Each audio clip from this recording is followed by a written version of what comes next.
दोस्तों, साल 2020 ये वही साल है जब भारत के साथ साथ पूरी दुनिया कोरोना महामारी की मार झेल रही थी। साल 2020 में विदेशियों में फंसे 70 लाख लोगों को भारत लाया गया था। इन लोगों को भारत वापस लाने के लिए एयर इंडिया के प्लेन को 2 लाख बार उड़ान भरना पड़ा था।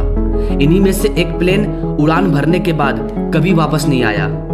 इस प्लेन के साथ क्या हुआ, आखिर ये प्लेन अपने घर भारत क्यों नहीं आया, ये जानने के लिए वीडियो को लास्ट तक देखें विदाउट स्क्रिप्ट किए, तभी आप समझ पाएंगे कि आखिर इस प्लेन के साथ क्या हुआ। स्वागत है आपका भीष्म मोटिवेशन के एक और एपिसोड में। मैं हूं विकास और आप देख रहे हैं इंडियन फैक्ट 1। दरअसल ये घटना 7 अगस्त 2020 की है, जब केरल के एक इंटरनेशनल एयरपोर्ट पर एयर इंडिया का फ्लाइट एक्सप्रेसवे 1344 केरल से दुबई के लिए उड़ान भरने वाला था। इस प्लेन के मुख्य पायलट दीपक और को पायलट कमलेश कुमार थे। प्लेन के कैप्टन इस प्लेन को केरल एयरपोर्ट पर लगभग 27 बार उतार चुके थे। फ्लाइट की चेकिंग पूरी होने के बाद पायलट धीरे धीरे प्लेन को टेक ऑफ करने लगते हैं। प्लेन को उड़ते हुए कुछ घंटे हो चुके थे और इस वक्त प्लेन समुद्र के बीचों बीच उड़ान भर रही थी। इसे दुबई के एयरपोर्ट पर पहुंचने में कुछ ही समय बाकी था। वहीं दुबई एयरपोर्ट पर कई भारतीय इस प्लेन का इंतजार कर रहे थे कि कब ये इंडिया वापस जाएंगे। इस प्लेन को दुबई में मौजूद भारतीय लोगों को वापस इंडिया लेकर जाना था। इसके बाद प्लेन सही सलामत दुबई के इंटरनेशनल एयरपोर्ट पर लैंड कर गया। प्लेन के आने पर भारतीय लोग बहुत ही खुश हुए। वे एक एक करके प्लेन में बैठने लगे और आधे घंटे में प्लेन में कुल 183 लोग सवार हो चुके थे। अब प्लेन उड़ान भरने के लिए तैयार था। तभी पायलट को पता चलता है कि केरल का मौसम बहुत ही खराब है और केरल के इंटरनेशनल एयरपोर्ट पर फ्लाइट लैंड कर पाएगी या नहीं ये कंफर्म नहीं है। आमतौर पर ऐसी सिचुएशन में प्लेन में एक्स्ट्रा फुल डाल दिया जाता है ताकि अगर प्लेन निर्धारित एयरपोर्ट पर लैंड ना कर पाए तो उसे किसी और एयरपोर्ट पर लैंड किया जा सके। यहाँ भी ऐसा ही किया गया। इस फ्लाइट में एक्स्ट्रा फ्यूल भरने के बाद 4 बजे प्लेन ने उड़ान भरी। इसके बाद ये प्लेन समुद्र को पार करते हुए केरल के इंटरनेशनल एयरपोर्ट पर पहुंच गया। यहाँ सिर्फ एक ही रनवे है जिसकी लंबाई 9383 फीट है। आपको बता दें कि इस रनवे के दोनों ओर भयानक खाई है।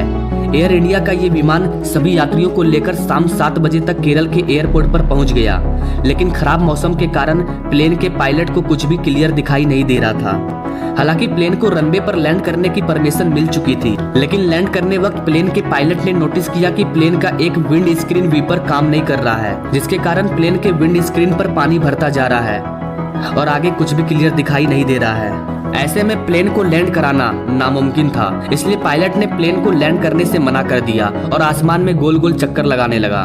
प्लेन के पायलट को आदेश दिया गया कि इस बार प्लेन को दूसरी साइड से लैंड करना है। हालांकि रनवे के दोनों ओर खाई है, इसलिए इस बात से कोई फर्क नहीं पड़ता। प्लेन के पायलट ने भी इसी ऑर्डर को फॉलो किया और दूसरी ओर लैंड करने की तैयारी करने लगे। जैसा कि हम सभी जानते हैं कि प्लेन को उड़ान भरने या लैंड करने के लिए रनवे पर एक लंबी दूरी तय करनी पड़ती है, लेकिन इस रनवे की लंबाई सिर्फ 9383 फीट थी और खराब मौसम होने की वजह से पायलट इस प्लेन को रनवे के स्टार्टिंग में लैंड नहीं करा पाए और प्लेन आधी रनवे पार करने के बाद लैंड हुआ। जबकि पायलट को रनवे के दूसरी छोर से स्टार्टिंग पॉइंट से लैंड करना था, लेकिन पायलट इस प्लेन को आधी रनवे पर ही लैंड करा देता है, जिसका मतलब था कि प्लेन को पूरी तरह से रुकने के लिए रनवे कम पड़ जाएगा और हुआ भी कुछ ऐसा ही। आधी रनवे पार करने के बाद लैंड करने के कारण प्लेन रनवे के बाहर सब कुछ तोड़ते हुए खाई में जा गिरा। प्लेन के खाई में गिरने की आवाज सुनकर आसपास के गाँव वाले आए और फायर फाइटर्स की गाड़ियां भी आ चुकी थी। प्लेन में बैठे कुल 183 पैसेंजर में से 19 लोगों की जान चली गई, साथ ही दोनों पायलट की मौत हो गई। शायद ये न्यूज आप तक भी पहुंची होगी। ये उस टाइम का बहुत ही दर्दनाक हादसा था।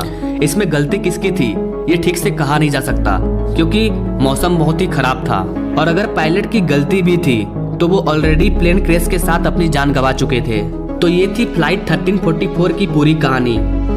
आपको क्या लगता है इसमें किसकी मिस्टेक रही होगी? अपने राय कमेंट बॉक्स में जरूर दें और ऐसे ही एपिसोड के लिए हमारे चैनल से जरूर जुड़े, क्योंकि मैं हर दिन ऐसे ही एपिसोड लाता हूँ। इस वीडियो में इतना ही। कल फिर मिलते हैं एक नई एपिसोड के साथ। तब तक के लिए जय हिंद।